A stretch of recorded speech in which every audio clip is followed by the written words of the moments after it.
You are welcome to the bottom line Liberia. Well, ladies and gentlemen, we'd like to say welcome again to a fresh edition of the program, The Bottom Line Liberia.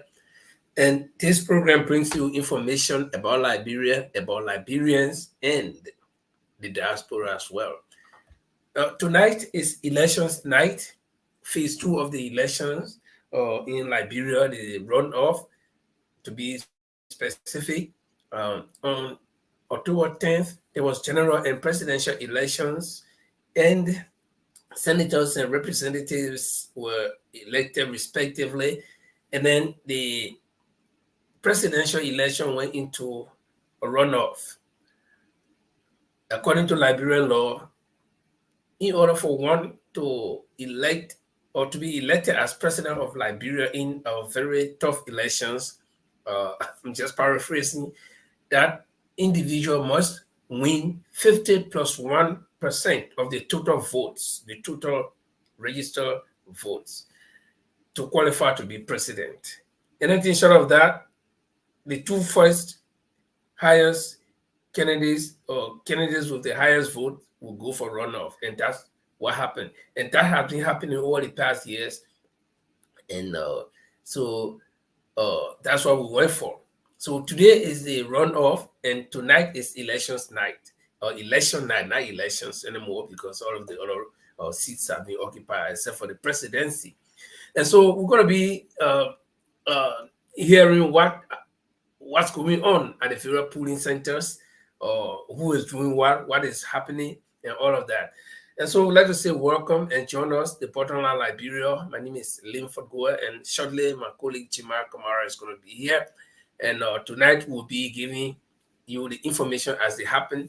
And one thing on Bottom Line Liberia is that we do not fabricate. We tell you exactly what is happening, and we give you our opinions. Though our opinions may not be right, they are not wrong either, because that's our opinion. So we want to encourage you. We ask you to share the show. If you're joining on the first time, please share the show. We're going to give you exactly what's happening on the various fronts. Earlier today, we heard about some skirmishes happening in certain areas, polling centers, and there was some rubbing of shoulders, political shoulders, flexing of political muscles. And so we'll be bringing you most of those informations from different points in different counties, what happened where, and so you'll get the information for yourself. Again, like I said, this is the Bottom Line Liberia. Let's welcome you. You are welcome to the bottom line Liberia. By way of information, we have our online radio. You can download it. If you go to Google Play, the Bottom Line Liberia Radio is there. You can download it, or on your Apple, you can download us and you will follow us. And as we are broadcasting now, we are simultaneously broadcasting on the online radio. So again, like I said, tonight is elections night, and we'll be delving into what have been happening at some of the polling centers. And we'll also, just before that, we're going to bring you some headlines from the various newspapers in Liberia. And so it's going to be an action-packed show tonight. Don't miss it. Stay with us. Let's all go through the information as we gather them, and also be reminded that we on the Bottom Line Liberia do not give you any false information. We do not fabricate. We tell you exactly what's happening. We tell you exactly where it happened, and we tell you exactly who did it. So we take credit for that. We want to let you know that we have no reason to give you any false information here on the Bottom Line Liberia. My colleague Jimar Kamara is going to be joining me pretty soon, but just before he joins me, we're going to take you through with an interlude of music, where we'll be also at the same time sharing the show to our various contacts, so that we can have people. We know tonight is going to be a very tough night for all Liberians, because everybody's kind of like glued to their radio. They want to hear what's happening, or to the television set in Liberia. They want to know who's leading, and by way of information, we understand that counting is on the way in some polling centers. So if time permits us, we'll be joining some of those polling centers to bring you live events there. But for now, an interlude of music while we share the show.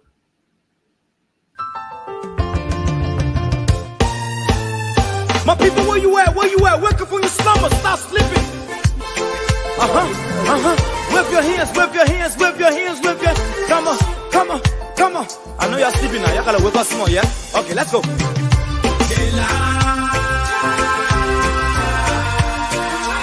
people fool us. The people lie to us. The government betray us. So much.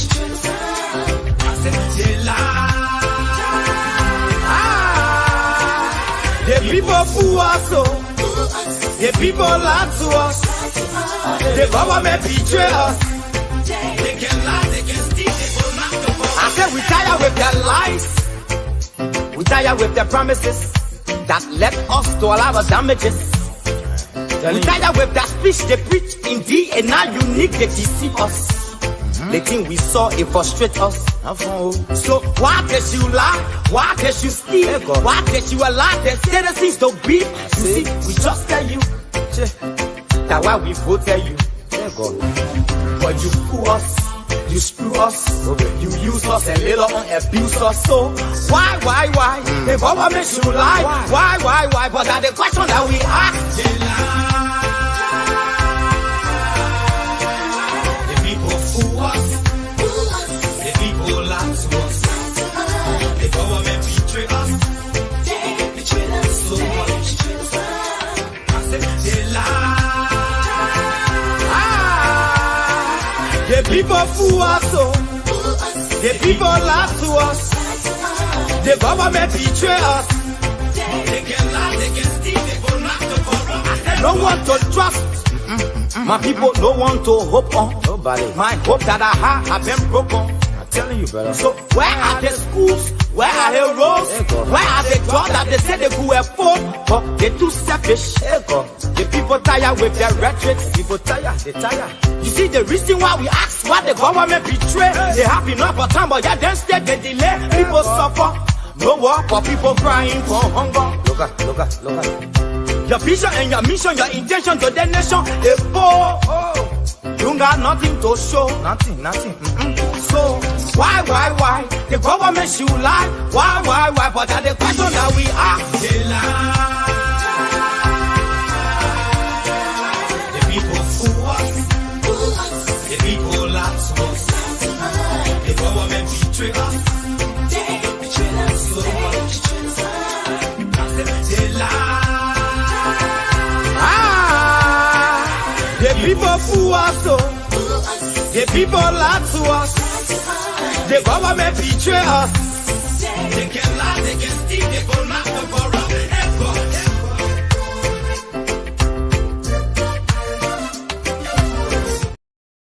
Well, that was Star Kunche. There's a reason why we use Star Kunche on the show all the time. He's a Liberian musician in the first place, and then he's talking about our governmental system. How our government now, this music was made long before the CDC government, but generally it's applied to the governments of Liberia, not a particular government, because they come in, they do the same thing, we change them with different people, they come and do the same thing. So the governments, the different governments that have been coming under different leadership, they are all the same, and that's why some of we decided to just remain neutral, because when they come, I personally decided to remain neutral as a Liberian citizen. I'm not supporting anybody in this runoff. It was my decision. It's not influenced by anybody. It's my decision because I know, I made one post one time. There is nothing to choose from anyway. If you do not have anything to choose from, there's no point of choosing. I believe that's my opinion. You may not like it or you may like it, but that's my opinion. And so, but like I said, Jamal Kamara is here, and tonight is elections night in Liberia. runoff election night tonight, by all means, by any means possible. This one, there is no back door to it, no side door. It's direct. We must have a president. The first elections were held on October 10, 1 month, 4 days ago. And it ended up in what we will call a draw, a political draw. So we have to find a winner. It's like you go play a football game, and this game you have to find a winner, and then the game draws. Everybody maybe end up 0-0, or you end up 1-1 goal each. And so they say, okay, we reschedule the match. There must be a winner. So this time around, we're not going to go to third round. There must be a winner. And I guess somebody's going to have that 50+1% in this runoff to qualify to be the president. Let me say welcome to Ichima. Do you hear me? Yeah, I think I get you very well. Do you hear me loud and clear? Okay, and I hear you loud and clear. Thank you. And so let me say welcome. And tonight is election night in Liberia. Have you? What are you hearing? Yeah, Linfo, quite an exciting night, like you said. Tonight will be a night, will be a deciding factor tonight. I mean, today, from now, tomorrow, probably election.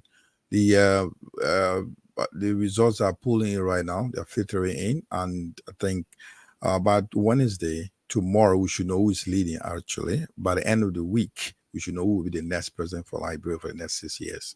So there are a lot of things coming up, Linfo. People are excited. And it's going to be a tight race, a very tight race. I think Liberians have decided, and we'll see who leads on as of this weekend. Linfo. Good, and I think it's for me it's interesting because this is not the first time. The past 3-4 elections that we've had in Liberia, they all end up in runoff. I think the only election that I know that ended up straight away was 1997 election when President Tito was elected, and then there was no runoff. But from 2005 until now, we've always had a runoff in a presidential elections, especially. But is this becoming a tradition for Liberia? Is it like, okay, we say, only have the voters decided that nobody should win straight up? We should make this thing equal share, that we got to go for a second round, and knowing that elections are very expensive. I think it's about politics, about democracy, giving also a chance for all the participants, like independent candidates, political parties. So if you have 20 presidential candidates running for one seat, definitely one of them has to win some votes. So that take away vote from somebody winning hands down. So that gave the chance of a runoff. This is what happened. The chance of giving others to also play in the political fields, the game of politics. That's all about it. But like we said, so far in my lifetime, when President Charles Siller won hands down. I don't know about any. Since I've been alive, I've been seeing elections. They always been runoff. So this time, and this runoff was a tight one. If you see the result, it was like, the margin was very, very little. It was a very, very little margin between President George Weah and Ambassador Joe Barker. But this time we'll see. And now, as the preliminary results are filtering in, we see what's going to happen. But it's quite an exciting thing to see. It's emotional. It's something all involved. It's just, you can't believe it. It's hard to describe. But one thing one happy Liberian will decide is who takes the lead and becomes the next president for the next 6 years in Liberia. And then another thing I've been hearing is that there were low turnouts at the federal polling centers, unlike the general and presidential elections on October 10th, where almost everywhere was jammed. There were long queues at polling centers, and people were there. I remember there was one polling center somewhere on Dupo Road where people were coming around 6 o'clock, and the last man supposed to be on the line by 6 o'clock, and I saw this guy coming, and the pool washer had just, or not pool washer, but one of the neck workers have just gone and stood at the end of the line, but this guy was there exactly 6 o'clock, so they had to negotiate and say, okay, since we're at 6 o'clock, you can come and stand. So, but unlike that, today we are hearing that the turnout is very low. What do you think could be responsible for something like that? There are many factors. One key factors I link for is during the past elections, people, members of the House of Representatives, senators, presidential candidates, and independent candidates, they will they mostly chalk voters to various areas. Let's give an example. If someone in District 17 is campaigning to run in Cape Mount, so those in District 17, most of them will be taken away to be trucked to Cape Mount to vote. So if he did not win the election, so the chance of the runoff, there's no chance that those people that have been registered to vote in Cape Mount would not go and vote anymore. So they remains in District 17. So definitely they're going to be a chance that those people will not go to vote in Cape Mount anymore.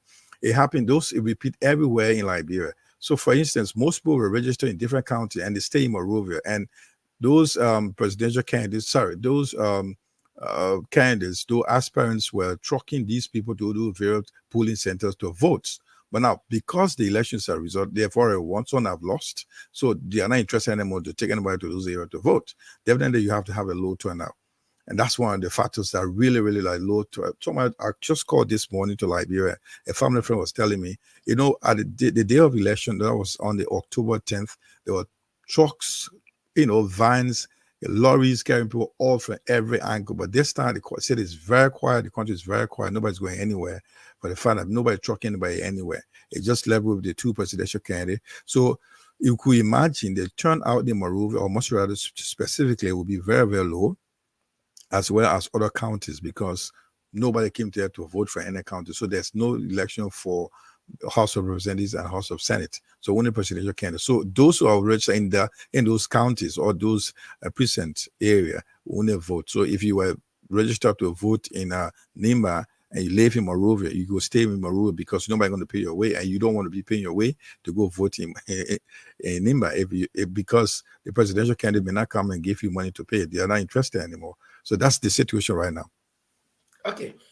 So in any case, the 50 plus 1% for anybody to win would be very, very low. So I guess even the first numbers that they had in the first round could have, if it was now, could have made one person to win at that time.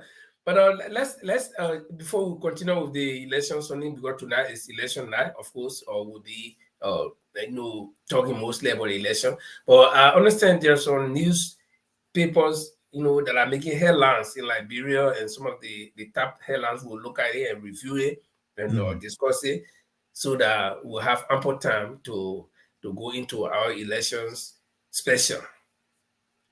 So, right. Yeah.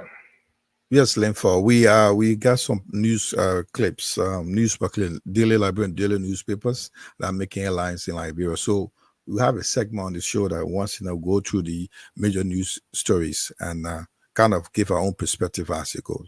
So this is how tonight we'll be looking at some major newspapers. More especially, we'll be looking at Daily Observer, The Independent, as well as New Dawn Newspaper and Front Page Africa. Those are now making headlines in Liberia at the moment. So going through the link we will take from this end and just. Okay, while Chima is trying to arrange a newspaper, let me just inform you that the Portal Library is back and we'll be here. We open. We are a European platform. We are open to all Liberians in Europe and even anywhere in the diaspora. And so if there's anything that you want us to talk about from your community, if you live anywhere in the diaspora and there's anything that you want Liberians back home to know, we can discuss it. The Portal Library is open. Our arms are open to all political parties, to everybody, and we're here to stay. We also want to let you know that we have our online radio, the Portal Library online radio, that you can download on your Google apps or your Google Play Store or on your Apple apps.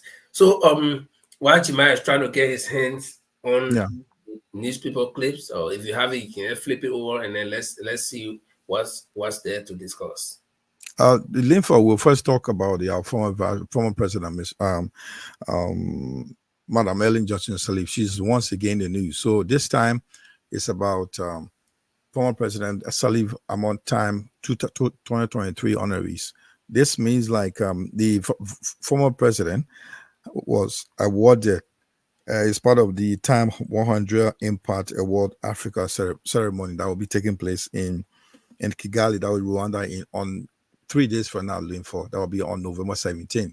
She'll be honored for playing a very good role in Africa. She says she's being honored because she honored because of her role in establishing a very good female leadership in Africa, because first African female president, and she made a very good impact in that role. So definitely she's been awarded. She's among the Time. There's a magazine called Time Magazine. It's always awarded every year. The top 100 people. So she's among them. So he called the Time 100 Impact Awards Africa ceremony, which is to be held in Kigali on the 17th of November in Rwanda. Info.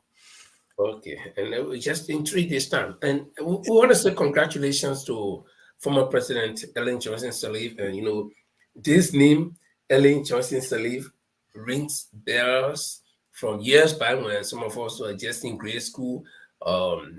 At the time she was in her prime, was some 30, 40 years ago, and she was the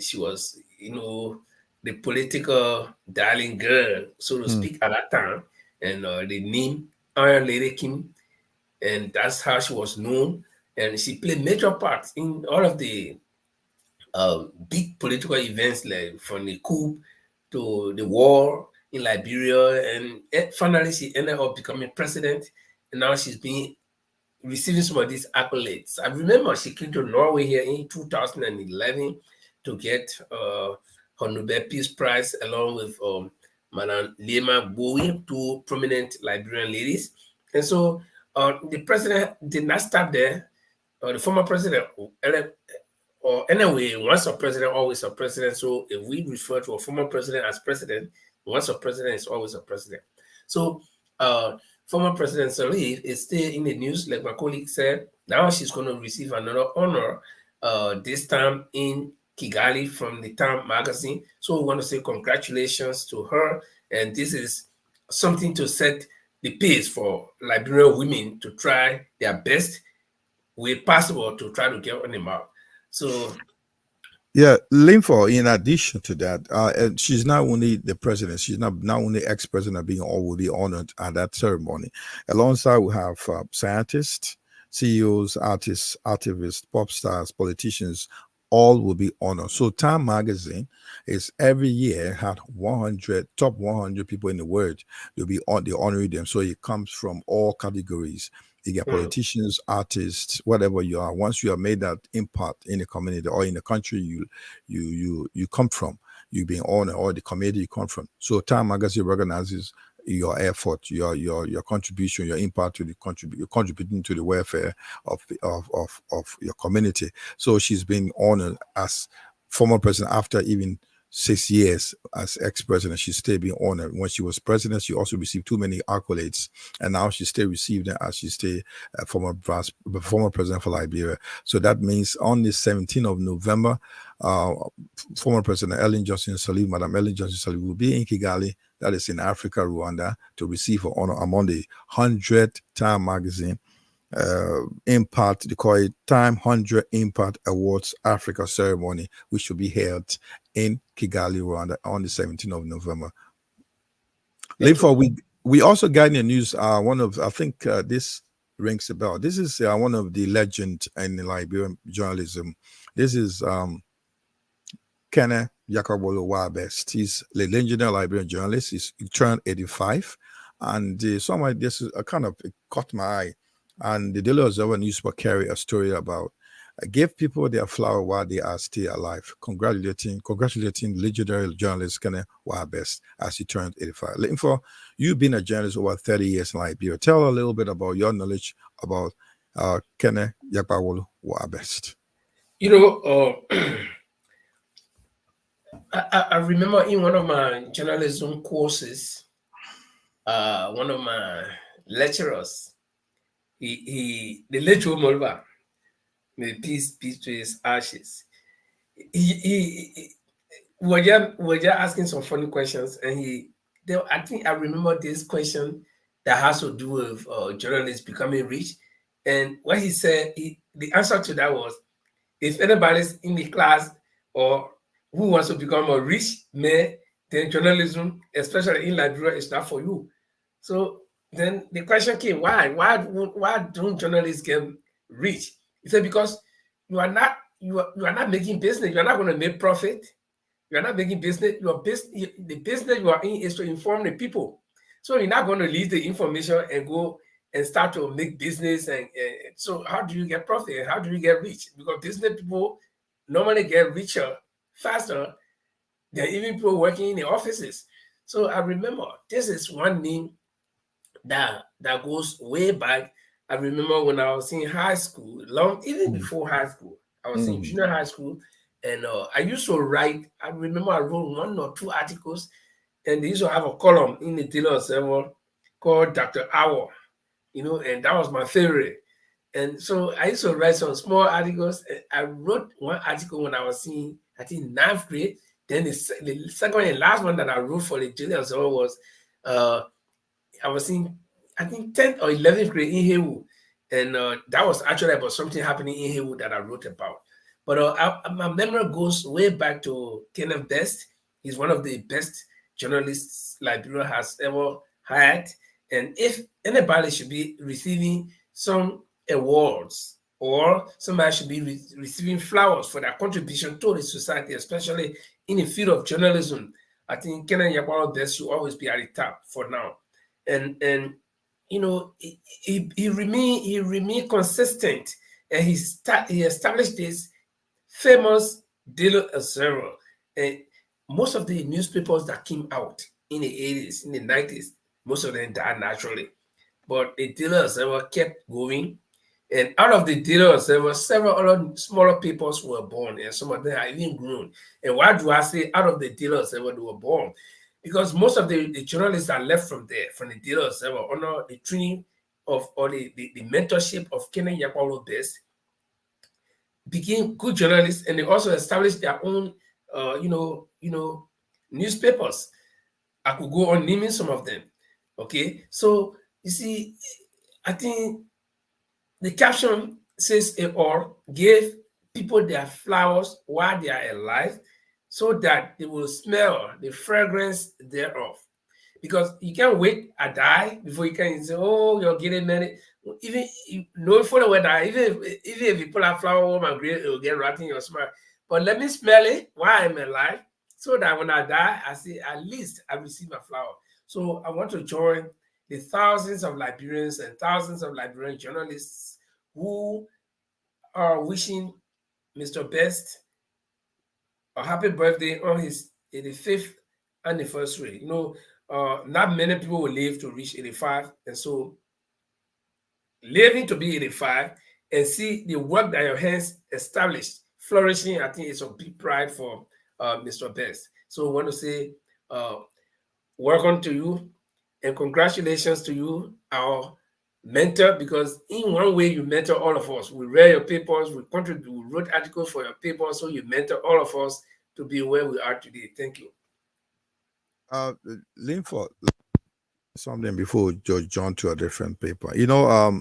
I was during my high school days, I used to write letter to the editor, and a couple of times my letter with editors appear in the editor page of the Daily Observer. When you see that your letter appear without it be that edited, you feel accomplished. This guy, his newspapers, I was just a little bit of story. I mean, this guy, who wrote this story is about Mr. Best is I think he worked with Mr. Best. So he wrote this whole commentary of Mr. Best. The guy is probably know him, is Gabriel R.H. Williams, one of the career journalists, a former deputy minister of information, also a diplomat at the Liberian embassy in the United States. He wrote the article, but we're not go through the article. I'll just read if you allow me to read the first paragraph that he wrote about Mr. He said, the belated happy birthday messages in the public expression of the emotions noted supra without the support of this great visionary man and his wife, Mr. and May Jane Best. I'm not sure how many of us, especially from economically disadvantaged backgrounds, will have made it into the journalism profession and succeeded as well as we have. All I can say to Mr. and Mr. Best, thank you for the tremendous sacrifices you made to transform the journalism landscape in Liberia during an unprecedented period of instability and bloodshed in the history of our country. We bless the Lord for the lives of the many young people you touched and transformed by providing us with career opportunities at the Daily Observer newspaper in the 1980s. After the Best family fled Liberia and then relocated to the Gambia in the early 1990, due to the Civil War, they founded the first daily newspaper in the history of the Gambia, also called the Observer, which transformed the media landscape in that West African country, like the Liberian Observer. The Gambia Observer was also a training ground for many young people, some of whom have become prominent media leaders in the Gambia. I mean, you could keep going, reading this on and on and on. It's just touching. I mean, this guy is great. Anybody want to talk about journalism in Liberia, you won't go without talking about, Kenneth Yagwawulu Best. The Observer was, like you said, Linford, you said it all. It started during the war and it stayed there. It has now gone. It's still alive. I mean, people would say you will not get money in journalism, but Liberia, it is what it is. Or else, if you look at the media houses here, those are the millionaires. But the way the system is been structured in Liberia, journalism will be like you live on penance, and this is what it is. But shouldn't be like that because of the system. But what we do, credit to, hat off to our legend, 85 years. May you live to see more, many more happy birthdays, and see many prominent Liberian journalists coming out. And we wish you your best, and thank you very much for what you've done for Liberia. Okay, like you talk about who wish him best. That's why he's kind of Yagwalo best. But again, let me just talk about Gabriel Williams in 1 or 2 seconds. When you mention the name Gabriel H. Williams, if you tell Gabriel Williams about Linford, he will tell you. Gabriel Williams and myself, we have something very much in common. Gabriel Williams, the late AC faculty, we used to call him Fight. Then you got Gerald Okai. You have the late Carson Kopie of Kennedy High School, and all these guys. Why am I naming them? This one guy, Gerald Okai, was from Cathedral High School, Carson Kopie from Kennedy High School, Gabriel Williams from Detroit High School, and I was from Haywood, and who else? A lot of guys, we were doing high school report together, and that was when we all created interest in this journalism stuff. Okay, so Gabriel Williams, I remember very well that Gabriel Williams would walk. God has his own way of making things happen. Gabriel Williams could walk from across the bridge on a Friday to get to Central Monrovia, and then he would manage to hook on a bus and then get to ELBC on a Friday, and then we'll all do our recordings because we used to do all the recordings on Friday. And then Saturday we are home and listening to ourselves. So Gabriel Williams and myself, we did high school report together. We're not classmates though. We were in different schools. And then, but we did high school report together. And so my memory still goes back to him. That's why when you mention his name, I just thought to give him his flower as well. He's one of the guys who have been consistent. And, we stay holding on there. And this is what we stood up for. We signed up to be journalists. Even though we've gone into different professions, but we are always journalists and we always remember each other, especially one like Kenneth Best. I mean, your name suits your profession and it suits your personality. We are the best. Thank you. Before you say that, it's quite important. But the high school thing, I mean, we just want to give credit to where credit is due, Linford. Journalism, people like who can spend hours over hours talking about journalists. I mean, we did it sometime on the show where we spoke of some past journalists that really contributed to journalism. The good journalism, professional journalism in Liberia. So, Kenneth Best, we can spend hours over hours. He's in the print media. He wasn't a guy into radio or television, but he did some print. One of the best Liberian newspaper he ever established, and there was something you talk about Gabriel Williams. He said about, I want to mention this because he wrote this article, if you mind. Let me read a little bit of when we talk about high school stuff. He said, I'll just take it from here. He said, let me just take from somewhere he wrote. He said, Okay, if you mind, just give me a few minutes. If you mind, let me just go through it. If it's okay with you, we were very excited when Mr. Best on our invitation, our high school. Like okay, he said, let me take it. I think I'm taking it from the middle. Okay, he said, what did he say?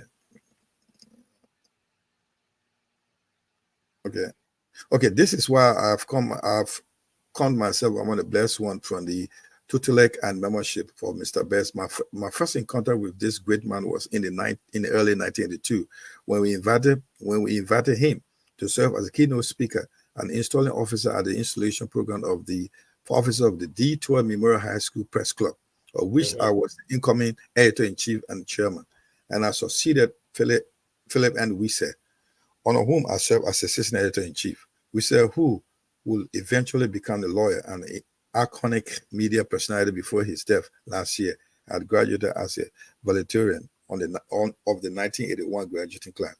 We were very excited when Mr. Best on our invitation. Our school, formerly called William R. Torber High School, was renamed following the 1980 coup. A public school located in the predominantly lower-income borough of Monrovia called Nuku Town. D2 High was regarded among the prominent of the elite schools in Liberia, even though we had very good academic programs and extracurricular activities. As an example, is the press club, which was produced many journalists in the country. During the program, the auditorium was crowded with students and teachers alike, and D2 High School Choir, which was regarded to be one of the best school choirs that sang in both English and Kru language, was equally thrilling. More importantly, Mr. Best address, in which he called on all students to seriously focus on our story to adequately prepare for the future leadership.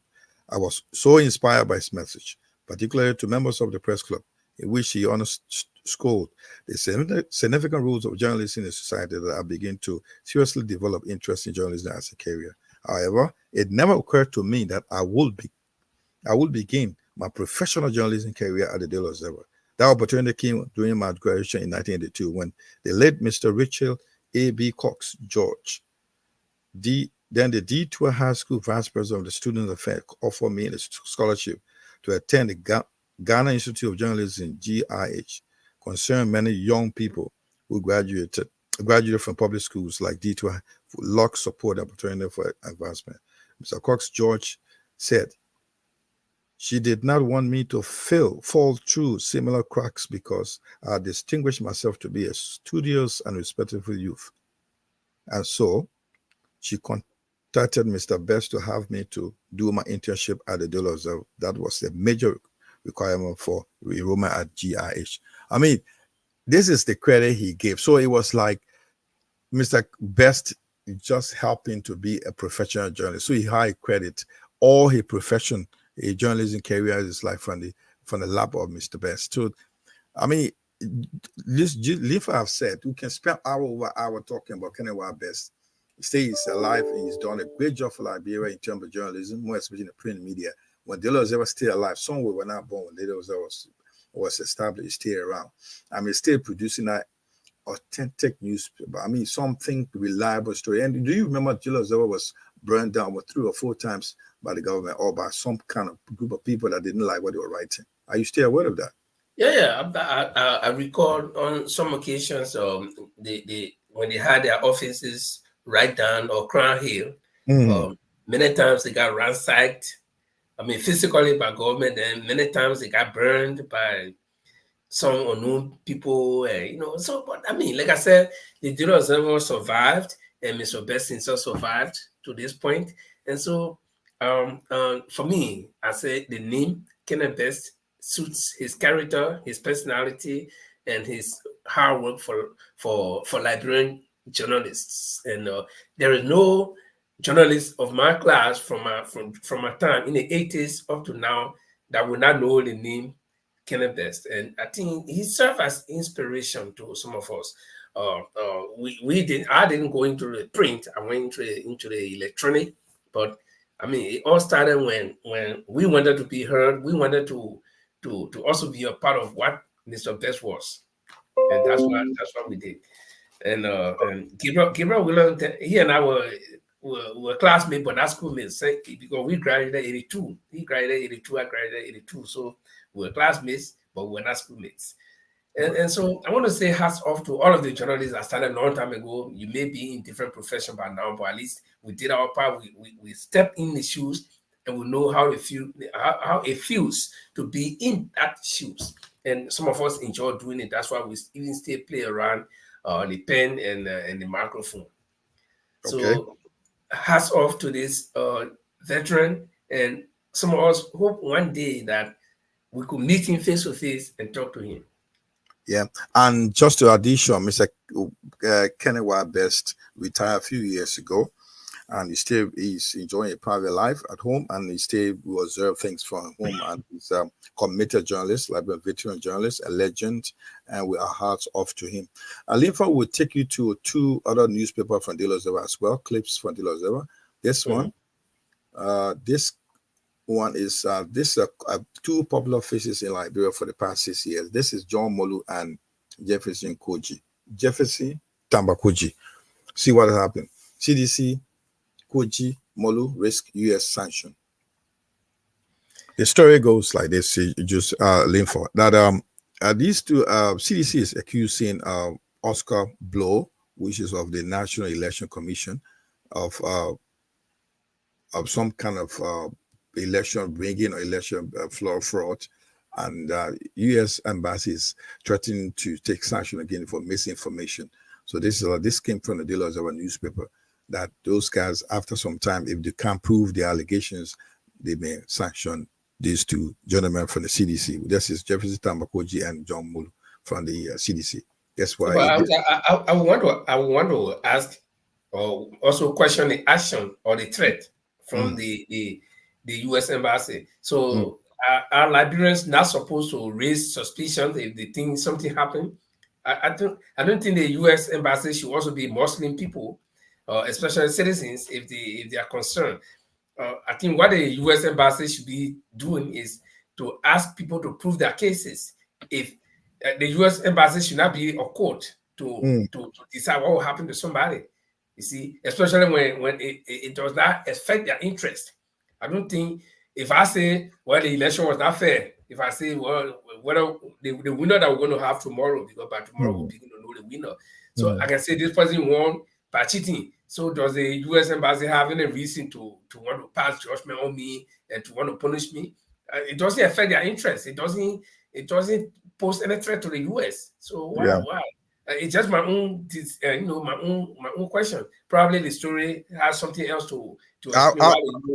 I will tell you what is something. This is just, I'll just pick the most important part of the story. It says, this is, I'm quoting the story from the De La Zera. It says, the National Executive Committee of the Coalition of Democratic Change does writes to formally inform you of the compromise action of Mr. Oscar Blow, the executive director of the Election Coordinating Committee, ECC, who was caught in partisan activity of the Unity Party in pursuit of the elections of Joseph N. Boakai. The letter reads, by the partisan action, which include the abuse of access to privileged information pertinent to the transparent conduct of the 2023 general and presidential elections, Mr. Blow has extremely compromised the neutrality of the ECC. So contrary to these allegations, the ECC, a coalition of pro-democracy civil society organization, issued a statement classifying that the video was fake. No, they said that it was a video caught up in the negotiating with Amara Kone, the Senate-elect of Bapulu. He said Oscar Blow was saying with him, and there was a video somewhere that it's in the hand of CDC or in the hand of CDC, the party, that they were. Oscar was speaking to Mr. Kone regarding making strategy or coming up with strategy how Unity Party will win this off-round elections. So this is what they are all accusing of. So the video says like so Oscar is also denying, said the video was fake and that the person depicted was not Oscar Blow. Local Voices, a fact-checking organization supported by U.S. Embassy, also confirmed that the individual in the video was not Blow. So what the U.S. Embassy did, they came up with a statement saying, in a statement released on Friday, November 10th, by the U.S. Embassy, expressed concern over the spread of misinformation and disinformation by Koji and Molu, viewing it as an attempt to impede election observation efforts and undermine democracy in Liberia. The United States is committed to supporting and advancing democracy in Liberia and around the world, as announced by the Secretary of State, Anthony Blinken, on September 27, 2023. The United States may pursue visa restriction for those believed to be responsible for or complicit in undermining democracy in Liberia, including through the passport, through the.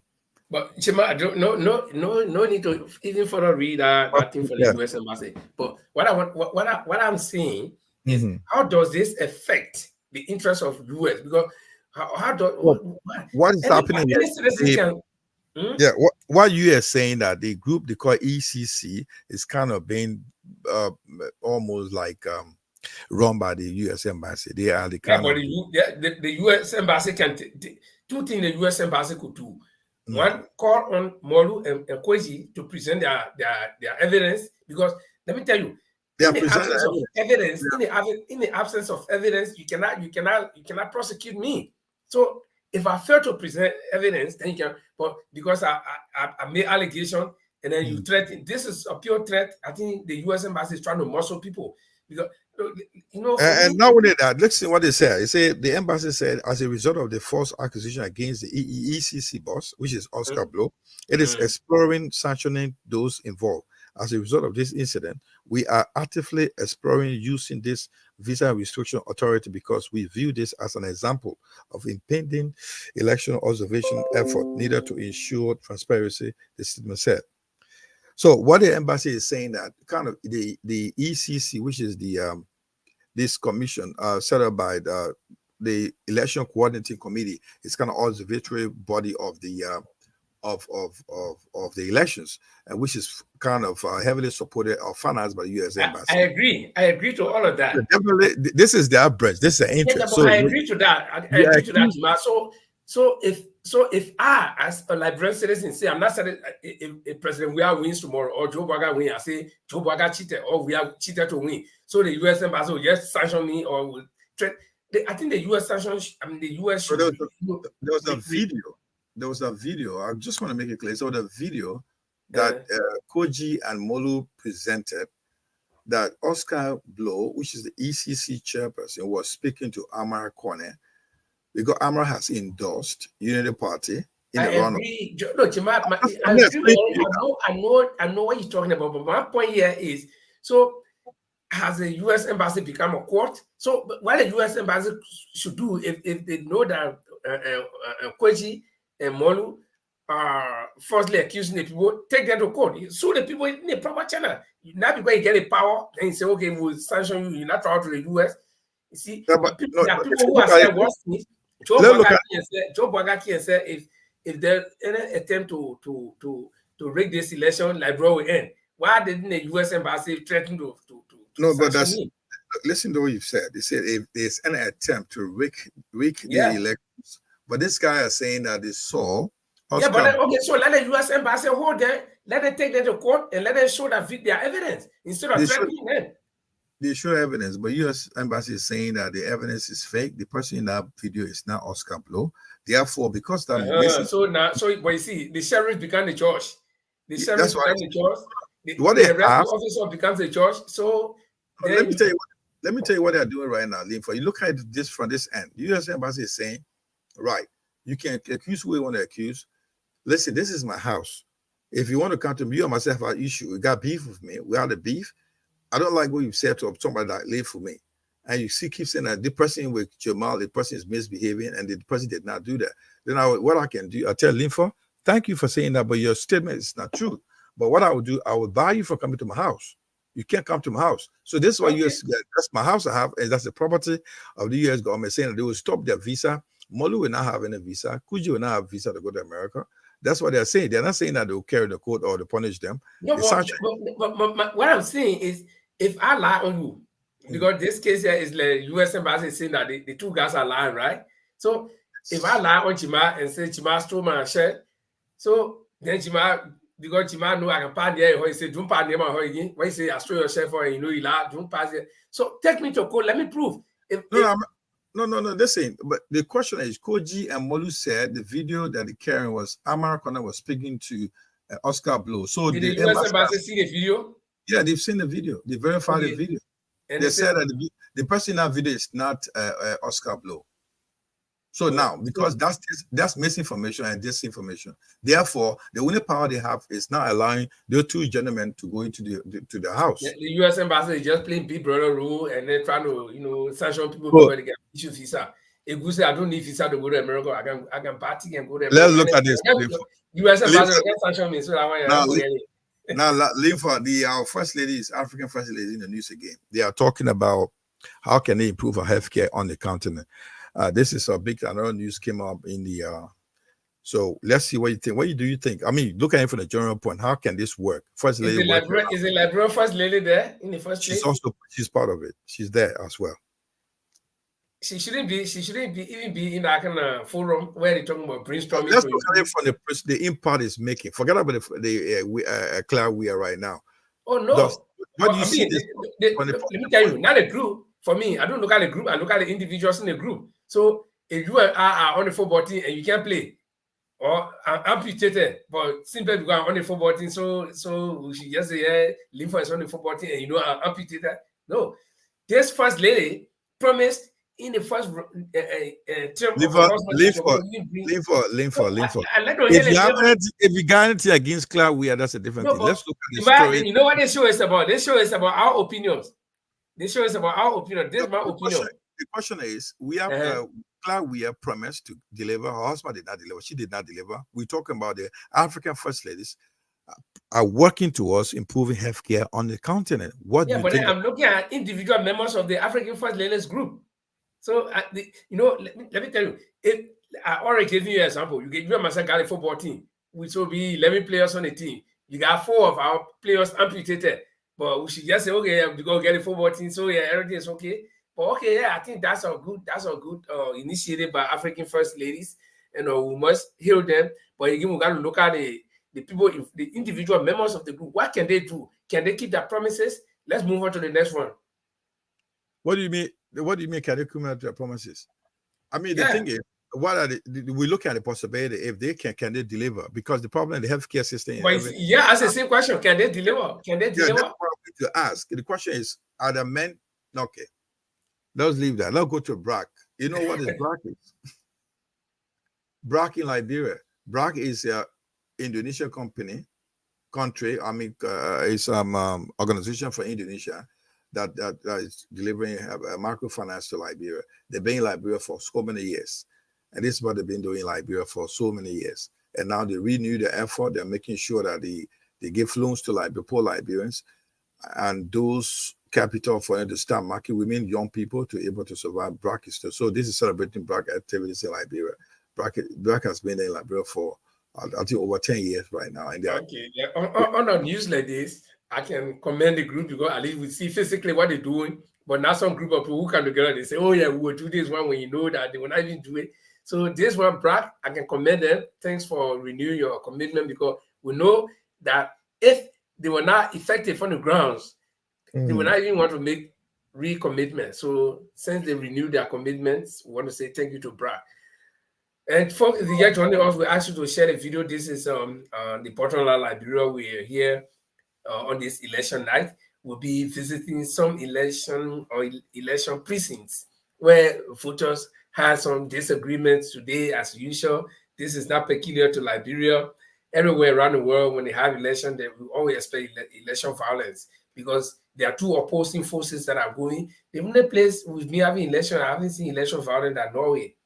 We don't even, when we're having election, you don't even know. Because I remember I went to vote. The opposition party was sending talking. They got high, people with lecture. That's okay. I'm going to vote. It's okay.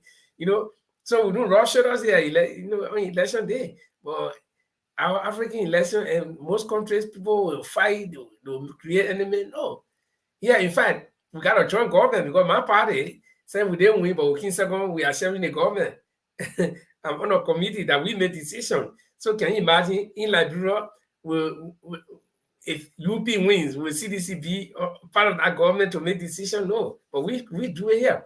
But so tonight's election night, and we'll be talking more about the election. Yeah, before we go there, we still going to go through newspaper clips in Liberia. This is another one again coming from the Daily Observer. This is a star story. This place when I saw this paper, this thing I decided to bring out. Ganta Medical Hospital is my birthplace. I was born right in Ganta Medical Hospital, and it's to my heart. And I know very well that this particular hospital is a symbol to Nimba County. It's it may be the biggest, but it's one of the well-structured, well-served, a male empire in that county. I was so sad to see that the hospital is facing financial crisis. And this came in the newspaper from Daily Observer. It came up on the 3rd of November. This is what's happening. If we were talking about the facilities in African facilities coming together to how to work on our healthcare delivery system, we have Ganta Methodist Hospital is facing financial crisis. So what is your take on this, Linfo? The Ganta Methodist Hospital, like you said, is a long-term icon that has saved the lives of many people. In fact, one of my brothers is named after the Ganta Methodist Hospital. He's called Gapagon. Gapagon meaning because he was born at this hospital, they call him Ganta Man. And every time somebody got sick, the first place they would call that Ganta. It didn't carry the person to Ganta, they would go to Phoebe. But St. Phoebe was far from us, from my town. So it always Ganta. So if you go to my town, you see, I don't know whether they put short on names or what. You always hear Gabale, which means Ganta woman. And by the time we hear that name, we know you were born in Ganta. Linfo, my story is like this. I heard that my mom was pregnant at the time of labor, all the way from Bam. There was no hospital. You have to pour in a taxi, rush up to Ganta. Can you imagine how many hours? It was just life and death. You could drive from Bam to all the way to Ganta, and those kind of road network is very bad. So they drove that lady in pain up to Ghana Hospital. When she got to the hospital, just went on a surgery.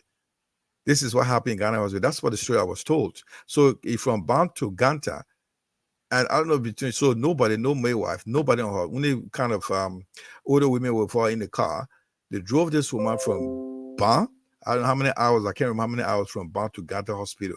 So when they got my mom to the place, immediately carried her to the surgery. She was carried to labor room. It was surgery immediately because after very massive pain, a clinic in Bam could not have her delivered. So it was a complicated case. So, I think the government should actually pay attention to, because this hospital is ideally located around the Ganta area. Ganta is on a main road going to Sanekole. Ganta is on a main road going to Tapeta or going to the southeast. So this area is ideally located. And Nimba County, knowing the kind of people that live in Nimba County, this is one of the counties that can born children. No, in Ganta, in Nimba County, when a boy is 15, 16, you think about getting married. By 20, I may get 2-3 children already. That my uncle, they can born plenty of children. So this hospital should be sustained. And the Methodist Church, they've been doing their best. This is one of the hospitals that even remained active and standing during the wartime. With all the fall of Ganta and all the time, the Ganta Methodist Hospital remained up. I got a cousin who works there for years now. Okay, so I think the government these are places that the government should be prioritizing. Okay, like I will show you on our last show where my small community were around 3,000 people here. We got 8 dialysis machines, 8 fresh ones that are still covered in plastic. They use about 1 or 2 of them. A lot of people not even going there because people got well. Some of them got a private dialysis machine in the houses.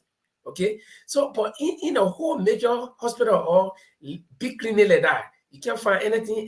They're suffering from financial crisis. How long? All the millions that people taking and using around here, and you can give the people 100,000, even annually. It will go a long way. Okay, because the Methodist Church is doing their best. So we hope the new government will look at some of these things. The Methodist churches have done for over 50 years. Over 50 years.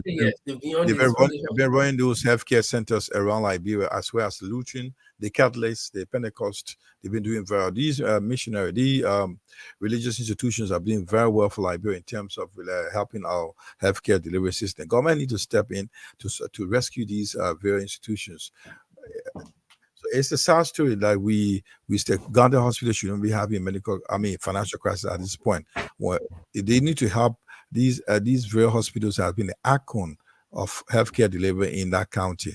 We're talking about Nimba County. Ganta Medical Hospital is one of the best places. I mean, one of the best hospitals around that county that we can think about. I mean, it's been over 50 years, and we shouldn't let the hospital go down the drain. And the government should step in as soon as possible to help revive this hospital. And we're also going through our newspaper while for where we will look at the another story that making headline in Liberia again is this one. Now, another story coming up from the came from the Daily Observer newspaper is an old Liberian dollar to phase out by 2024. So the new currency will be coming in early in 2024. Liberian new currency, probably when it comes in January or in February, we'll be showing the physical money. But now the new Liberian notes has been printed, is out, and is going to be distributed. So by early 2024, the old Liberian dollar will phase out. Will be taken out of the market. Linfo? You know, every time I hear about this replacement of currency, my mind will run back to years in the past where every government coming, because new government coming now, or new, if we are wins, it will be a new term for him. So they're printing new money. Just 6 years ago, we printed new money. I think the reason for printing money is there must be some scam behind that. Because every time we'll print new money, Yes. In the West, people print new money, but that money they print, if they print billions of dollars, they're not putting the whole $1 billion out. They put some quantity out so that they'll be replacing them gradually. And so when they printing money in Liberia, they announced, I don't remember when that were printing money in Norway here that I heard I guess see a new money. I never heard that they're printing new money. Because what's the reason for announcing this thing every time? Because when they print this money, when they are printing the money, there is something they want to do. So they will impress the people that are printing new money. So who knows the value of the old money? The first thing you should be telling us the value of the old money on the market now that you want to replace with a new money. Well, we don't know. You can print new money, then we agree. So where is the old money going? Then we'll hear our finance minister say they're going to map up, they're going to clear all the old money from the market and put new money there. When they map, man, go. Anyway, let them print new money. When they print new money, what do you say? You are mute, Jema.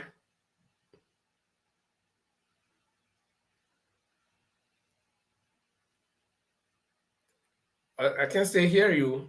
Check your microphone. And so while Jema is checking his microphone, like I said, when they talk about printing new money, yeah, it's not a bad idea, but when they print the new money, that's when something can always happen. Because as I said here, I don't know the amount of money they got in the central bank, in the vault. Okay? And what's backing that money? And in Liberia, we're using dual currency. So you get it, say we're printing new Liberian notes. So how do you commensurate the amount of money you print with the US dollar that we got in circulation and the old money also? There must be some parity right there. But then we don't know. So we're waiting for a new money now. Listen, the next thing you begin to hear, the people say, oh, they printed a new money, we didn't see it. We still using the old money. That's Liberia for you, my brother. Yeah. So anyway, that was the news spot. That was the clip from the major newspaper in Liberia. I think I'm having some technical problem here, but anyway, okay.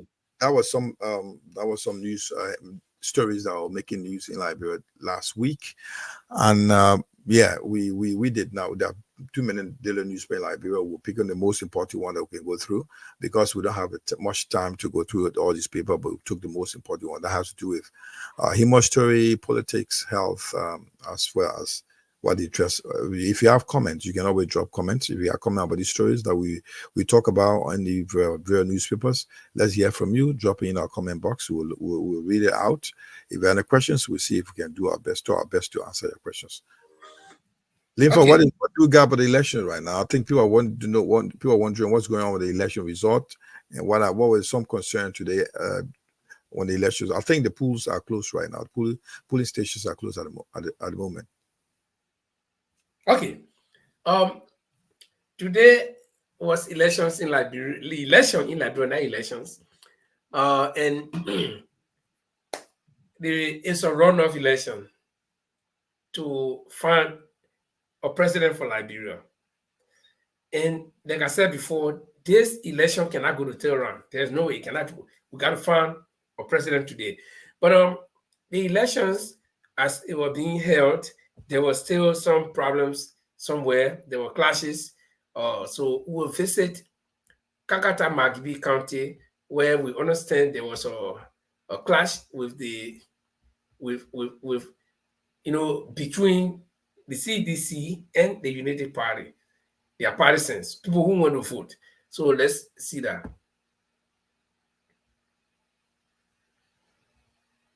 Okay, I gotta find it first. Sorry, but okay, while we're trying to get it, here we go. But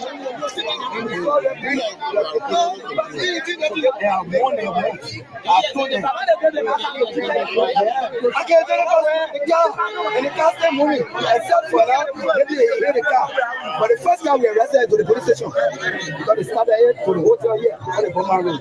They started there and we arrested that car.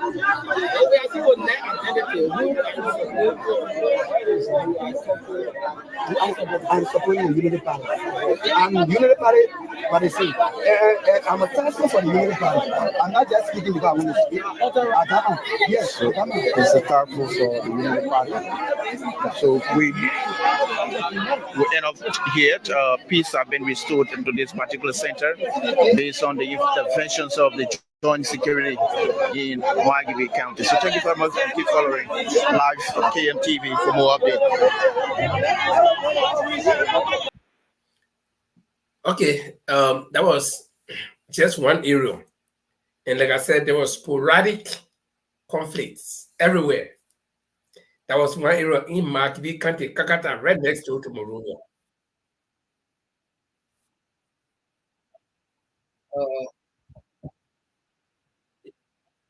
Oh, sorry. Is it me? Okay. Go on. Okay. Yeah, sorry for that interference. Like I said, that was one place. Another place where they had skirmishes today was Maryland County, and we joined by way of information, that video you saw was by KMTV, so we'll give them the credit. And this one is from a media institution called Talk TV Media Network, way in Maryland County.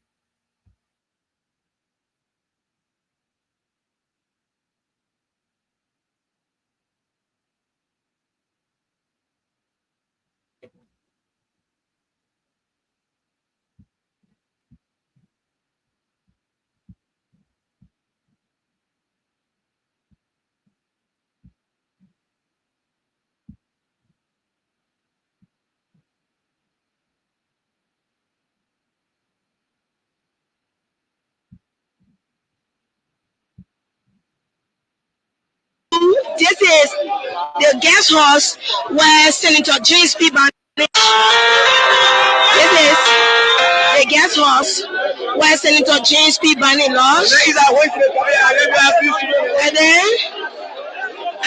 the cabin chair, Mr. Joseph is here with some youth.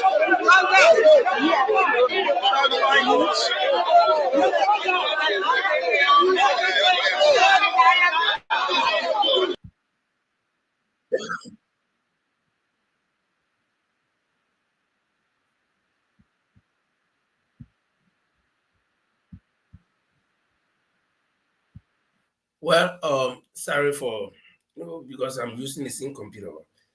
We just want to show you that the elections today were not all violence free. There was some misunderstanding, some confusion, some violence. I mean, there was no way to dress it.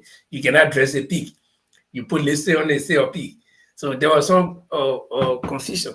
But all in all, the voters went to the poll. They voted.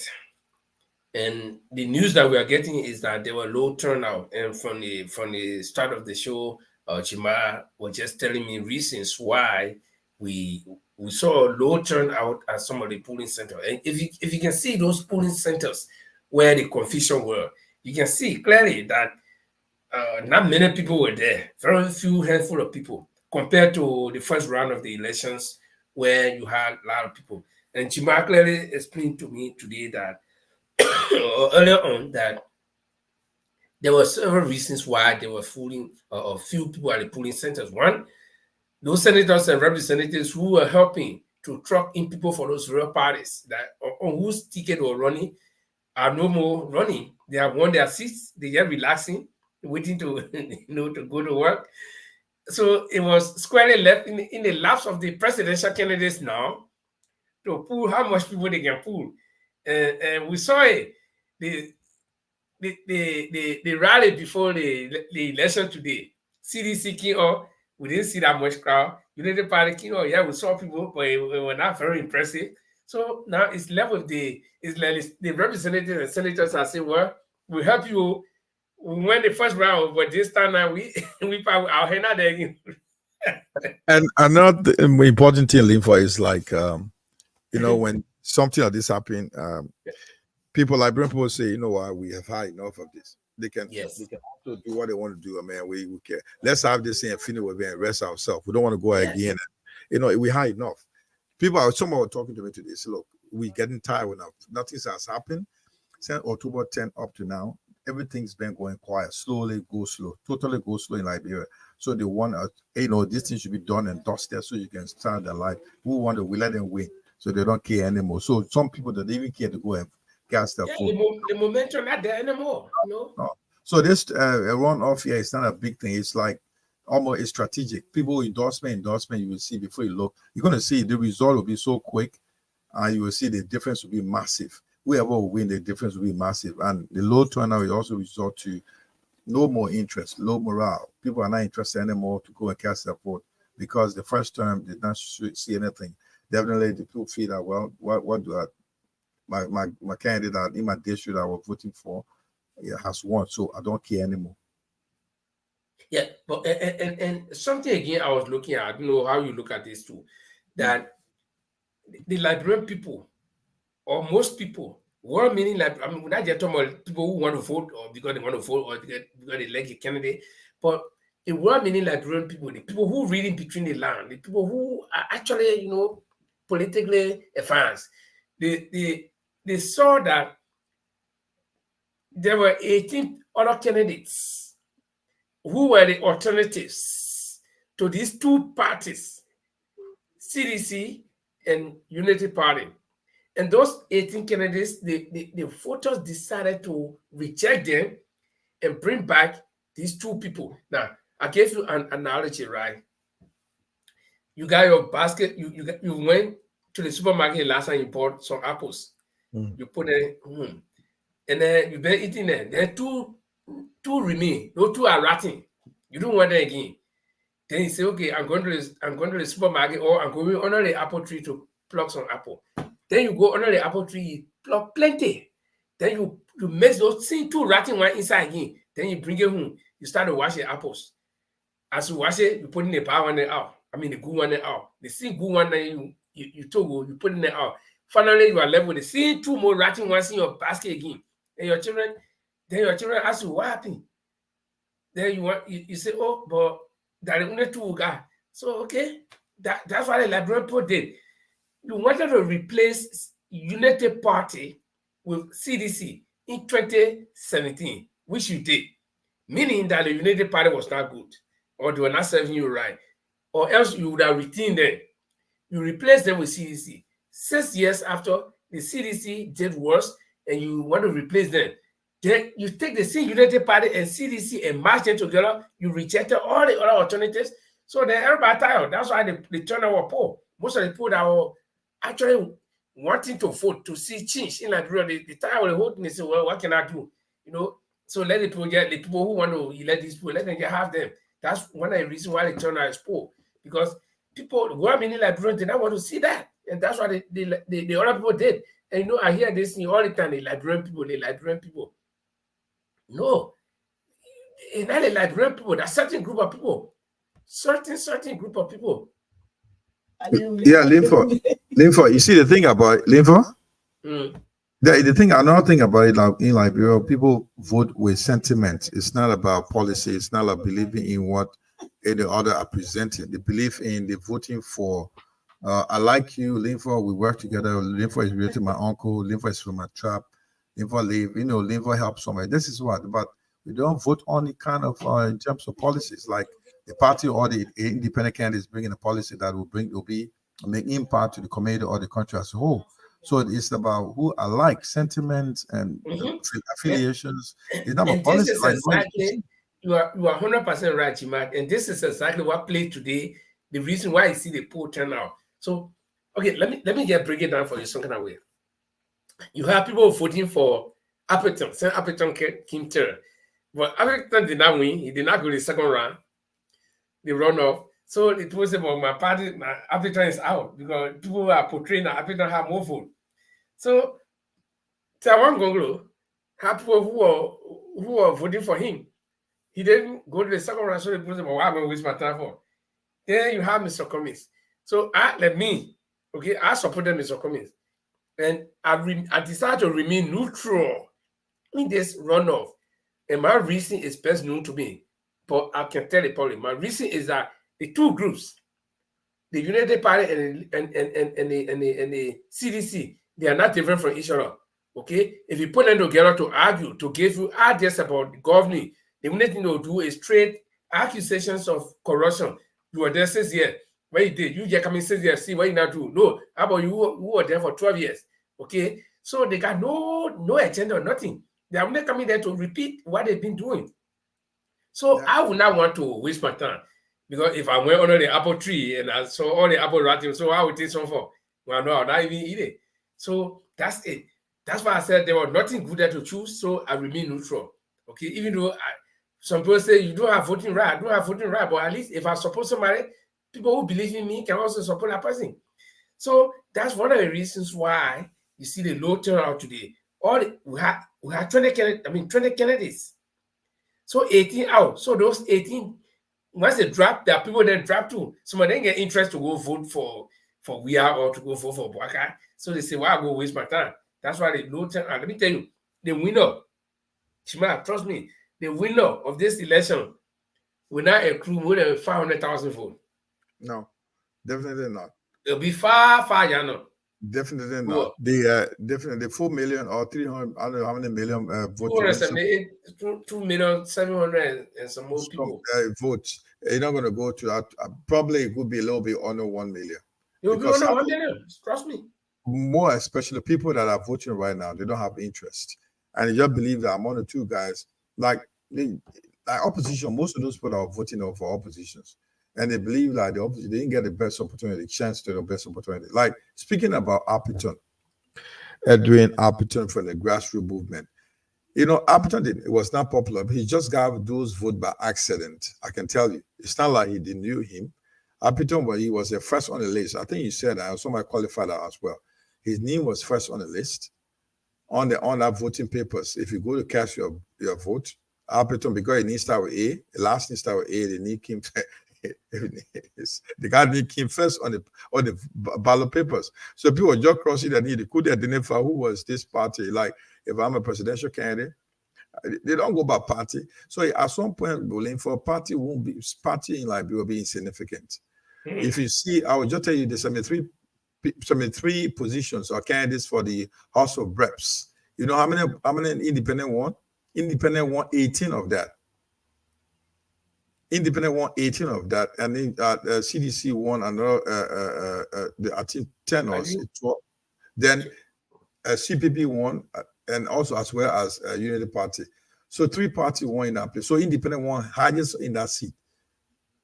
And then they came, I think CDC won 25, independent won 18, and CPP won another 10, and Unity Party won another, I think 11 or 12. So it says that it's not about party anymore. So all the political party thing is just a name, it's just a nomenclature. Liberian people don't look into that. Party doesn't hold.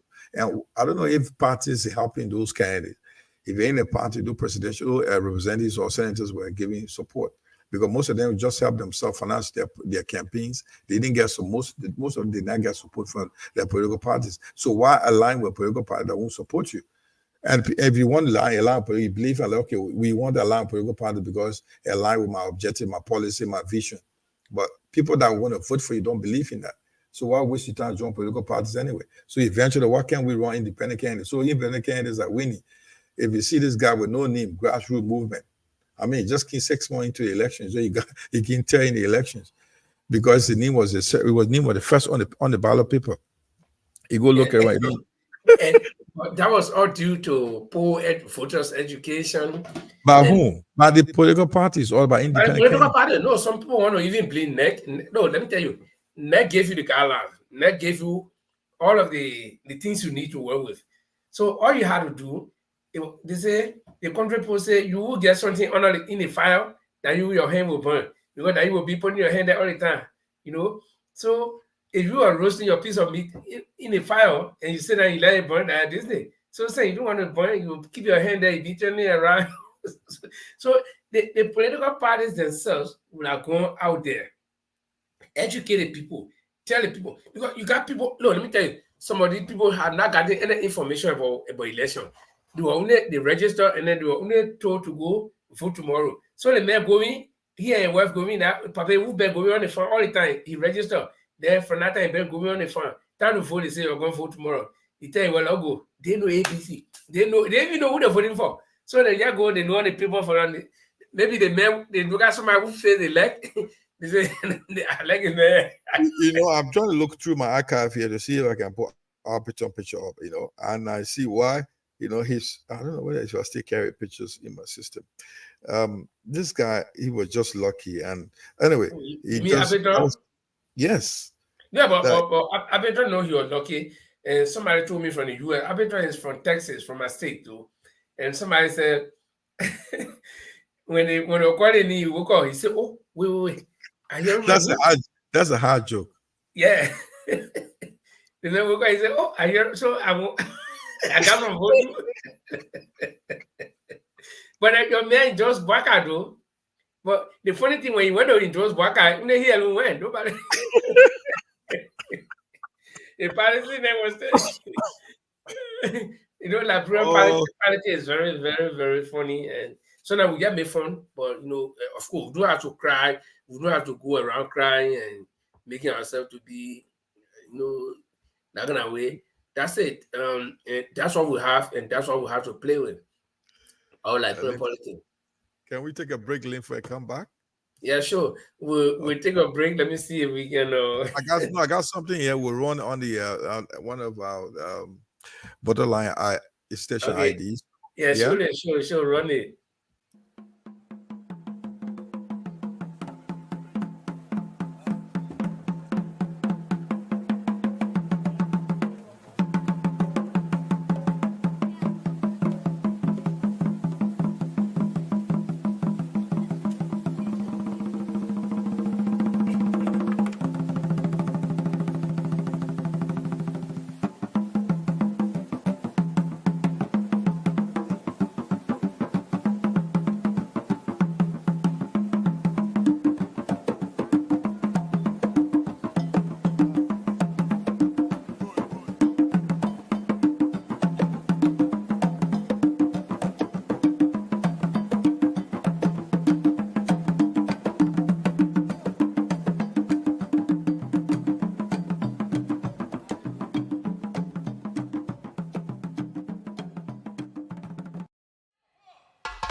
Well, welcome back, the Portland, Liberia. My name is Linford Goa, along with my co-host or my colleague, Jima Kamara, and Jima is in the UK. I'm in Norway.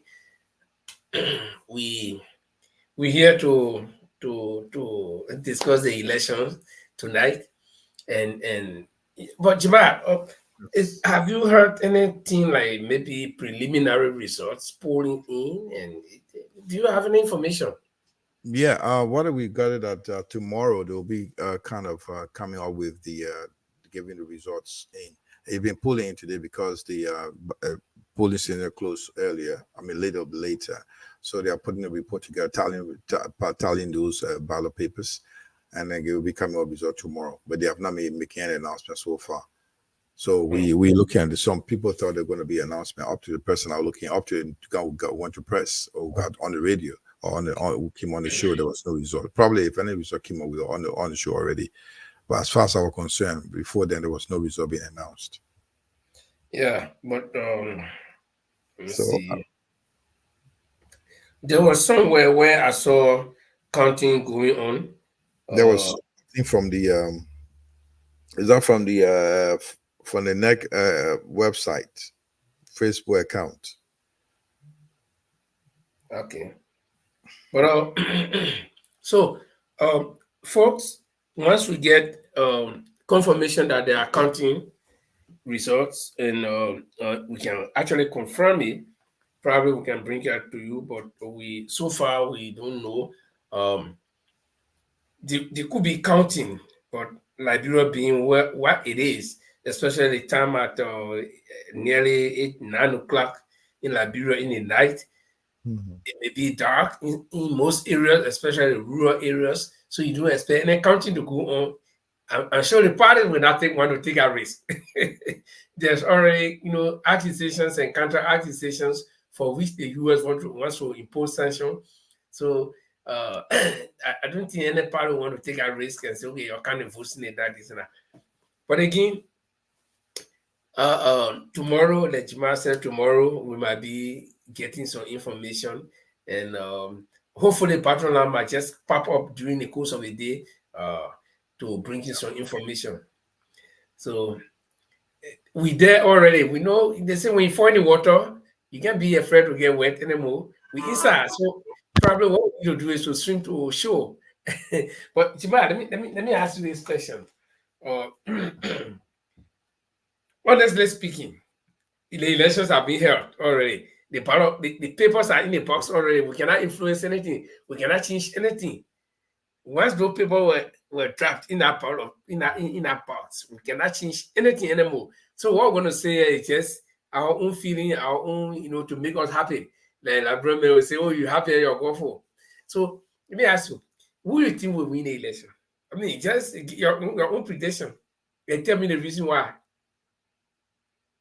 Well, you are muted. Something is wrong with your microphone. Yeah, I think I can hear you. You hear me loud and clear now, yeah? Yeah. I say George Weah will win the election. Why do you think so? Definitely, we saw the sign from the previous elections. I mean, if you see the elections was riddled with fraud and irregularities. So definitely, if there's a chance that he doesn't want to give the chance anymore to anybody, he want to, because he just believe that it's not going to be a free and fair election anyway. That's what I want to say. That's one of my reasons. And consider that the opposition unity party wins the election, they're not going to allow you to get a seat. I mean, to get the result counted as it is. Oh, you're making very great assumption that it's not going to be free and fair. What gave you that signal? We saw it from the previous elections. The October 10 elections you saw what happened. What was wrong? You saw what a massive riddle of irregularities. You just read in the newspapers that in Maryland County, ballot boxes were stuffed full with ballot papers. A lot of acquisition here and there. Yeah, see, that's just accusation. It was not confirmed. No, it's confirmed. One of the representative for the polling stations confirmed that, confessed or confirmed that it happened. So those are information that we gathering, and not only that. You also understand that CPP elections, see what happened with, you see what CPP results look like. That was totally riddled with fraud. So you can't, if you go into deeper investigation, you know that election. I mean, it's clear that it was rigged. So definitely Georgia is not going to give another chance to any party to come in. He just believe that Unity Party had 12 years. He must have his 12 years. That's what I believe, and he will take it. And I'm going to tell you, the margin will not be little. We got a massive margin. going to be a massive margin. And by you know that from the start, let me see how it's going to work. I'll tell you. It will be like the result will be coming like Unity Party, Unity Party, Unity Party. When it got to a certain party, it will be picking up CDC until that's it. This will catch. It's just like when you're doing this track race. You start going, at some point, you're taking energy. You get into the middle. When you get into the last lap, you take off. That's what's going to happen. And you just give it to CDC. I said that's why it is. It's sad. It's sad. It's unfortunately sad. It's very sad indeed, but it's just that's why it is. So, but you know why I'm saying that? Because he's going to do it deliberately for the fact that if you look at the Unity Party, they're going to be a close fight, a very close fight, but it's just a chance. Like it's not going to be a good.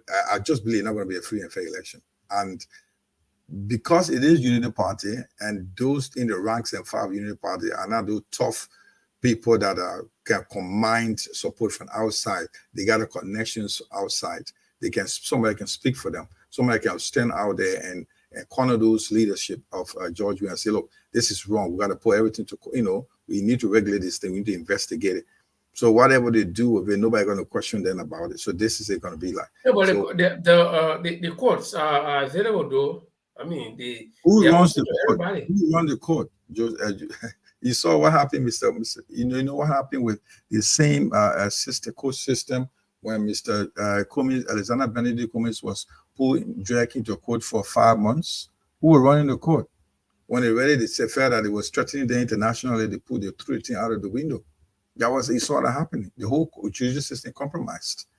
So are we saying here that even if we have a quote unquote, rig the elections, Unity Party will not go to court or do not do anything? They will just be a noise making, but nothing going to happen. Where are you going to go to court? It's the same. It's a player. It's a referee in the same game. So when who's going to make the judgment? It's the same. CDC going to make the judgment. So what do you expect? You see what happened with the judge. I mean, the typical example, case in point, is what happened, Mr. Cummings, Alexander Benedict Cummings. He was dragging the court. The same Mr. Joe Barker testified against him on Google case. No evidence at all. And if he has tampered with any document, it was in the interest of all of them. Will he do it for his own favor? No, just dragging out. It was a kind of political vendetta. But why they threw the case out of court? You can't give them a reason. At some point, there was no evidence, so they just got it out. So this is the same court run by the CDC government. And if we go, who is they taking the court to? It's just like what happened in Nigeria. Tinubu won the elections. The Labour Party said they will go to court. Who is running the court? The government is running the court.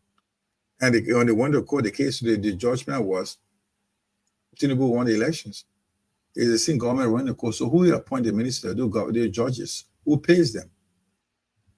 Don't forget it. Once they won, they're just going to be that noise making. Wherever in your lifespan, in Liberia, that any case that soft election result case are going to court, the opposition has won in Liberia. So if I should ask this question, so why was it necessary then to go through all this cosmetic thing about going to second runoff when we know that in any case Joshua will win, or when we predict that he will win? The thing, the whole thing, something like his opposition was weak. The weakness of the opposition. That's what if opposition standing together, Joe, we have not tempered with anything because Unity Party stand alone as opposition with no support. Like you got powerful opposition that will have grouped together. Those got the connections from outside. Where they got all the international network and support. They'll pull strings if you play with the results. But now, Unity Party stand alone as an opposition to fight George Weah, and that's not enough. George Weah has positioned himself for 6 years in power. They are building. So who can we blame here? No, I hope you get where I'm coming from. So I understand. But I'm gonna say at the stage. So all this happen. and we end up here. Who can we blame? They want to see the getting Mr. Cummings out of the game. They got him out of the game. Now he's faced with George Weah right now. He's being fed with his own medicine, his own medication prepared. That's what getting back to him right now. It goes around, it goes for him as well. Because what happened here, opposition guy, all the opposition you're talking about, if they at least wouldn't expect 100% of them to be together, but you expect them to come together. Like some opposition within that group, the Gonglos, the Commies, the other group, they have come together. They are all the international strings. They could pull these strings and they can really challenge George Weah internationally and they will listen. But now with Unity Party alone, what's the strength do they have to pull? What is strength they have to pull? There's nobody behind Unity Party outside that will speak for them. They will listen. You have to have a connection. You see, this is how it works. That's war politics. People that talk to you can fly in. Tell me when Mr. Barker has flew out of the country on his own to visit on international mission since when he was vice president, 6 years, ex-vice president. Where did he go to? He has not been called upon to attend any mission, West African mission or United Nations mission. He's not been called to attend all these affairs. So there were the weaknesses. And so sometimes when I say that GMB is just a local hero, people don't understand. That's a local hero. Put him on a plane from Rowersfield, he's zero. Consider elections going his way, Unity Party way, and CDC was just, CDC could wear fair down. You understand? Hands down, clean. In case Unity Party wins this election, they had a chance of taking it from them because they feel that they can't back anybody, they can't do anything. What can they do? The person that was making Unity Party, making noise, was Costa. Costa was all over the place. Call me one person in Unity Party that outside that you can hold on to, that can speak, people listen to. You should call me one. Oh, come on. Santos. Yes, right. So those are the people. So this is all about the backing. When Mr. Cummings started this whole thing, who went to Liberia? I'll just give another typical example. During Mr. Cummings' case in Liberia, the lady that left from here, the wife of Tony Blair took the team because he sat on many international boards. They went there, and because not to taint his international reputation or his reputation outside, they have to go investigate, independent investigation. And from that, after the investigation, after 2 weeks later, the case was thrown out of court. This I'll tell you how powerful international connections are. This is why it can support you. They were thrown out of court with no reason. Well, okay, the case was thrown out. They couldn't give a reason. And that's government attitude. It's something happened with the case of the $16 billion Liberian dollars that were printed. What's the story today? It's the government that stepped on the case. They threw the case out of court. Those that were accused, set them free. It's the government that were having the case. It's the government that run the case. So consider George Weah did not win that election. It's a chance that he will take the election. So he had nobody going to question him. And the Unity Party does not have anybody powerful behind them to question him at all. They can just cause noise, go on the street after some point. Liberian people say, you know what? You gave the message here, will soon finish. They say, well, I know we're going to waste my life. Because they know our attitude, how we behave when it comes to these kind of elections. So this is it. It's all game. It's all about CDC game right now.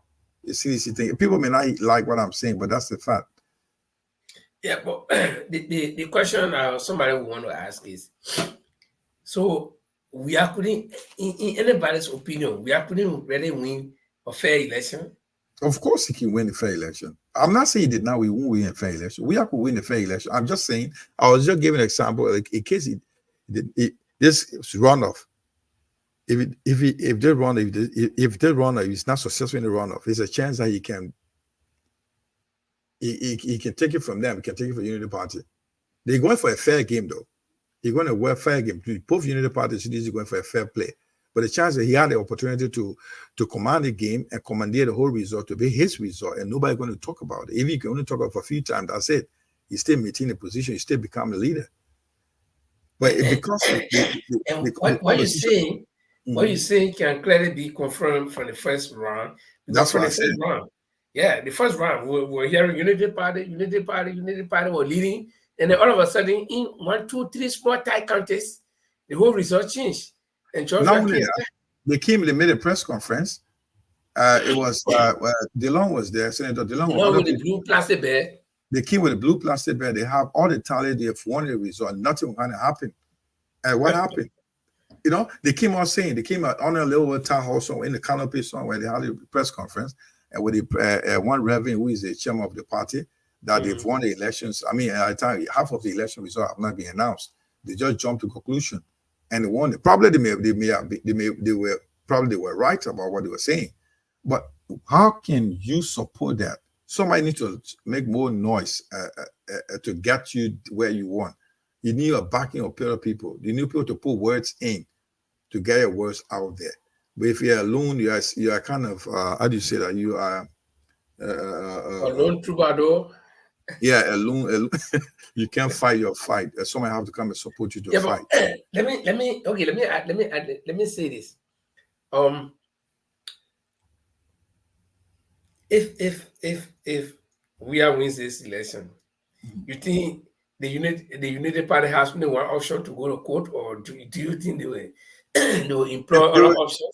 They will threaten violence. That's what we'll do. They will threaten all those. They'll make all those statements. We'll tear the country down. In fact, they'll first and foremost, when CDC wins, they're going to come out there and say, no, it's rigged elections. They're going to protest. Some few guys will go on the streets. We expect that to happen all around the country. It will be a little bit tense for a while, for a week or two, and after some time, tension will go down. Things will be calm, and people will go back to their normal lives. That's how it's going to happen. And you're going to put case. And you know the reason why I asked the question, looking at the people in the circle of the United Party. Today, I came across a live by General Bodnicki, Milton Bly. I did not watch the whole thing. I did not even watch 2-3 minutes of it because I was in flight. I was doing something actually. But he sounded so furious, where he was saying, who gave Akaros Gray the right to go and beat a command people to beat people at the voting center, who gave Solomon George the right, and he was like, so furious. So with this kind of people in the circle of the United Party, that's what I'm asking. You think the United Party will take lightly? And then this is what I'm saying. They will get on the streets if they do. If CDC is declared as a winner, they're going to protest. They're going to get on the street. You got some clemencies. They'll get some. You will see some tensions here and there around the country. More especially Monrovia going to feed the weight a little while. I'm just giving you. I'm predicting it right now. Monrovia going to feed the weight for a while. And what do you think the scale of that kind of tension will be like? On what scale? In the meantime, the government is going to get ready. They got people, security guard ready to go on the street to control the situation. They are men ready already to control it, so you will not go off hand. But to give some time to just demonstrate.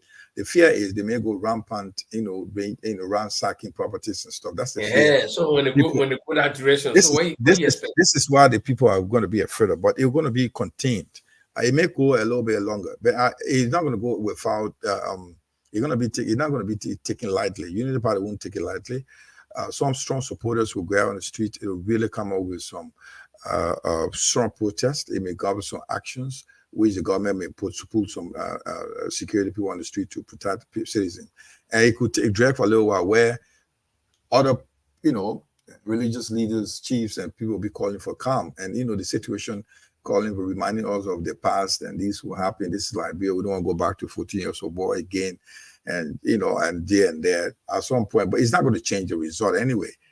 It's not going to go. It is what it is going to be like. The result has been announced. People are not happy. They're going to show their anger, vent the anger, and at the end of the day, George will become the president, whether you like it or not. That's how it's going to be like. And I'm not saying George you are going to rig the election, but it depends if he did not win the election. That's what I'm saying. But he may also win fair without any rigging the election. That's a possibility because he also got supporters. Okay, but let's put it this way again. But I don't see Unity Party coming as a leader. Even if they do win the election, they're not going to be the president of our country. No, but what if the numbers are convincing that we cannot do anything? They're not going to be what number convincing? You're not going to hear that numbers. Where are you going to see that number coming from? You saw the first one, October 10 elections. What number convincing you can tell you something, my brother. If your two opposition are going for the runoff, that's going to be a clean fight. If the two opposition have gone for a runoff, that's going to be a clean fight. But with incumbent leadership with opposition, that's not a clean fight in Africa. That's not a clean fight. This is a clear thing. People may not like to hear that, but this is it. Because they are, look at the NEC, the National Election Commissions, in whose hand? The judiciary is in whose hand? It's the leadership in charge. And you going, I want to go for another more 6 more years. And I got opportunity to mess with it. Yeah, but this is where the voters, because as Unity Party always say, the Liberian people, right? The Liberian people, all, they just speak on behalf. We the Liberian people, Unity Party speaking for, they say they are made of that man. So what if all of them go and get vote for UP? Yeah, but that result is not going to show. They're not going to vote. Because no, it's not going to happen like that. Because no matter how Joy Weah has failed, you also got people that voted for him. Joy Weah also, he's failed. He had made a lot of promises. So if you remember, this is where I asked you that question before. That do you think George Weah cannot win a fair elections? Of course he can win fair election. George Weah can win. I'm just saying. I just said something to you. I said George Weah can win fair election. Consider the election did not go his way. He's not let it go off. They will turn it around. That's what I'm saying to you. Because you will not let it happen. You will not be given to the party. He can win a fair election. He got the numbers as well. He liked to. People may say that George Weah had a lot of endorsement in recent time. Not only that, he also made some progress in some counties. Look at the also in Grand G, the other counties in Montserrat. He did a little bit of here and there, but at some point he just failed. You couldn't reach that 6 years was not enough for him to cover that what you could have done. I'm not saying that he did it. Let's come to our own political leader that we supported, although we are not. I'm not a member of the ANC or CPP or whatever, but I support them. But there is this controversy over his statement that he decided to remain neutral. He didn't want to take the CPP to endorse any party. But most Liberians are not understanding it. They are saying he said he will remain neutral, but he went to vote today. And they are saying, so if you say you are neutral, why you go vote? But the question, the statement he made was that he's not taking the CPP, like putting the people at home and go commit the CPP to one party and say CPP is endorsing you. But he set up a committee headed by the executive committee to go and brainstorm and decide where to go. And the CPP went one place. So he, Mr. Komina, remain independent. He remain like one linform who can decide to vote for Weah or for Bwaka. So when he went to vote, people complain why I say that he's voting when he decided that he will remain neutral. So what do you make of that? Yeah, two things people don't understand. Mr. Comey was head of the CPP as a leader, a political leader. Now, but you should remember that Mr. Comey is an individual. He has his own individual right. It's a franchise to exercise. Between Mr. Bwaka and Mr. Weah, he has a choice. He can make his personal choice. When it comes to be a leader for the people, this is why he said he can't take that responsibility to say that he will take the group, because he has said publicly for the party. Look, this is the party policy. The party led by Councillor Charlene Promsky went to work to say, you know what, we want to, if you don't want to be part of it, we will go as a party to support who we want to support. That means that the party does not belong to Mr. Cummings, but Mr. Cummings stands as individual. So Mr. Cummings has his right, he has individual franchise to exercise. He want to vote. He did not go, he said, I'm not taking a party. That's an institution. I'm not leading an institution to support, because institution has been condemning these people. But if it comes as individual, that's different. You said to me right now, as an individual, you are an individual, you got your own right to not to support any party, right? If you are not to support anything, you are an individual, but you are not head of an institution. So if you were head, let's say you're head of the borderline Liberia right now, and we said we have you the right to go and vote for somebody. He said, I'm not going, I want to be neutral. And you guys, borderline is an organization. We got a lot of people who will step up to take the party because of our policy working with. We got a policy working with. On our policy, the party that align with our objective, our mission, our vision, will go by that party.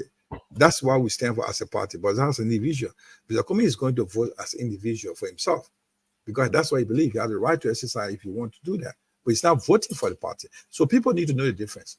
That we stood out as head of a party, which he has been for the past years. He's been condemning the two leaders, the government, and also he believes that Bwaka is not somebody to trust.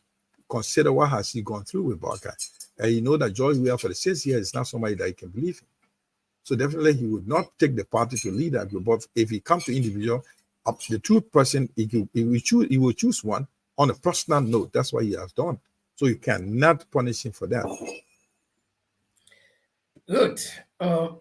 Liberian people are taking it out of context. A lot of people saying, "Oh, why did he vote? He shouldn't have voted because he said you want to remain neutral." I said, and this is where Liberians will create our own monster. You have a political leader who gave the party the opportunity to choose what they want, but you want him to say, "Okay, let's go." Again, like you the father in the house, and you know your children are grown up. You go to one party, they don't want to go there. They say, all of your friends all go to the party. Whether they want to go there or not, you drag them. That's not democracy. Democracy is about the will of the people, what the people want. It's the same thing like Clarence Moningba. He said today he's too neutral. He doesn't want to go vote for. He don't want to be part of anything. He won't endorse anything. That's why he hailed from Lofa County. You will consider that he will vote. You will align with his uncle, which is Joe Barker. Being a bandit man, the other Mr. Barker is a Gisi man. If you look at it from the trouble sense and with Lufa connections, he will have voted. But he's too his principle as a political leader, as a party. He said he won't go. Probably he went and voted individually as a person. You know where he vote went to. But for a party, he won't take the party. Because when you stand out there and tell the people that party are being the standard barrier and the party will go with this group, a pool crowd. Yeah, that's but besides that, what guarantee does anyone have as a political leader to say, I'm going to, especially when the people are disgruntled, then he said, let's go, I'm endorsing this point, let's go vote. The people say, okay, it's just the party that I voted, but the individuals will still go on the other side. So who can control that? But you know, one thing about Liberian elections, the second part of it, which is this endorsement stuff, this all about the game. They're all about the endorsement. That's all about it. And that's where probably they will even count the result for endorsement. How many people endorsed this person? How many people endorsed this person? You look at the person endorsement part, they just give you the vote. If you could see that endorsement are too many, how many people voted? We just counted the vote. You see the voters will be too less. It will be less than 1 million or on or 2 million. Yeah, it will be less than for the 2,076,000. This we call it the Manchester Derby or the capital, the Morovia Derby is going to be George Weah game. All George Weah show. That's it. I just tell you how it looks like. That's my analysis of the whole thing. George Weah going to carry this. He's going to be the next president for next year. It's hard to say, unfortunately, but it is what it is because we saw it from the October 10 elections, and he could also win a clean fight, but consider he did not win. There's a chance that he had the upper hand to play any game, and nobody can question about it. Well, I mean, I agree with you. So bottom line, we gave our opinions on the issue. We are not decision makers. We are not making decision, but we are giving our opinion. That's exactly what we feel. And I agree with Chima, in as much as he's not deciding for the Liberian people, but that's what he feels. And so, if you're joining us, this is the bottom line Liberia. Our time is just about tonight is election night, and so far we have not had any tangible information regarding results coming in. Whether they are pouring in, will follow, and then tomorrow the bottom line Liberia will just pop up, and we'll begin to give you some of the developments that will be coming out of the elections or from the polling centers. That will be around the middle of the day. So we encourage you to keep alert. When we come out, you're going to see the information. The bottom line Liberia also is back, and we're going to be here to stay. This is a European platform that we encourage all Liberians in the diaspora, especially in Europe, to make use of it to the best of your activity, your ability rather, with any activity that you're doing. For example, if you're a business person, you are an artist, whatever you do, the bottom line Liberia will be there to work along with you. So, Jima, any word for our audience? Yeah, just to let you know that, like my colleague just said, I will be looking up tomorrow. Anything will make you on urgent pop up to give you more information about what we see and regarding the election results. And it may be impromptu, but keep watching, keep tuned, and also on a reminder about weather information. Always go and download our apps, both on the Play Store and Android. We have our apps there 24/7. That's the Bottom Line Liberia Radio. Once you are here, it's been relay. Another information also, you can catch the daily Liberia news on our radio for Liberia. It's relay live from Liberia as well. We also listen to Liberian music everything about Liberia is on that station. It's your station. If you have any comment, if you have any information, if you want to share anything for improvement, always contact us. We are here to stay. Good. Well, that's how we'll draw the curtain tonight. We've been here for the past 2 hours, and we're happy that we can be a part of this whole process. Transformation is taking place right before our very eyes. Tomorrow, but this time tomorrow night, we'll be having a president-elect, at least most probably president-elect. And Chima said something earlier on that the counting of these results will not take too long because why? It's only 2 people, right? Yes, it John is. Brown, Peter Murray, John Brown, Peter Murray, John Brown, Peter Murray. They're not going to say, oh. And the thing is, they'll be passing like that, and like more especially, they'll be just passing it. So, like, before you look, by Wednesday, you will know who is the winner. Tomorrow is Wednesday also. Tomorrow night, but tomorrow night we'll start getting at least clues as to who the winner will be. No, but before tomorrow now, because they're already counting now. Yeah. Counting will start tomorrow, early in the morning tomorrow. Oh, wait, tomorrow is Wednesday, yeah. Tomorrow is Wednesday. Before It's 5 almost, to 6. Yeah. You got a lot of people. You're not counting for other people who got 18 presidential candidates. You only counting for 2 persons. For 2 people. John Brown, Mary. John Brown, Mary. We are Barker, CDC, UP, CDC, UP, CDC, UP, CDC, UP. We are Barker. So it's not going to take long. Before midnight tomorrow, before 8 p.m. tomorrow, we'll know the results. We'll begin to call somebody president-elect. Yes, we will be. But And I think, are you going to Liberia for the inauguration? Before I ask you who you think will win this election, but now let me ask you, who's your favorite to win? Who you think should win? I don't have a favorite. Why?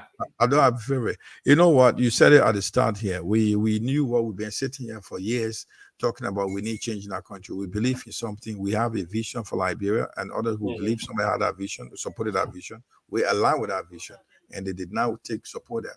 But that's a decision of Liberian people. They have decided. But we have to live with what they will decide on today. But if you ask me, I don't have a favorite. But if they do elect Mr. Barker or Mr. Weir, we have to live by that. So we hope that when anyone they got elected, they should have a best man for Liberia. They should also do something that will be, how do you call that? You will be a much more being of a citizen than being a person, because if you're a citizen, you incorporate others in and make the best decision for the country. Not because you're a leader, you run anything. You need to be yourself. It's not what about that. You need to listen to them, run the country. So I don't have a favorite, but if anyone of them wins, I have to live by that election. I have to support that person. That's one thing about. If you give me a choice, I don't have anybody to vote for right now. Okay, that's an opinion that I share with you 100%. Well, ladies and gentlemen, that's it for now. We want to say thank you very much for being with us. My name is Linford Boy, and along with Jima Kumara in the UK, or like we already said, but tomorrow, if there is any major development during the course of the day, we'll just pop up and then we'll begin to share with you. But in any case, tomorrow evening by this time, we'll know who is who. So we want to say thanks for watching, and this is how we'll let you take you home.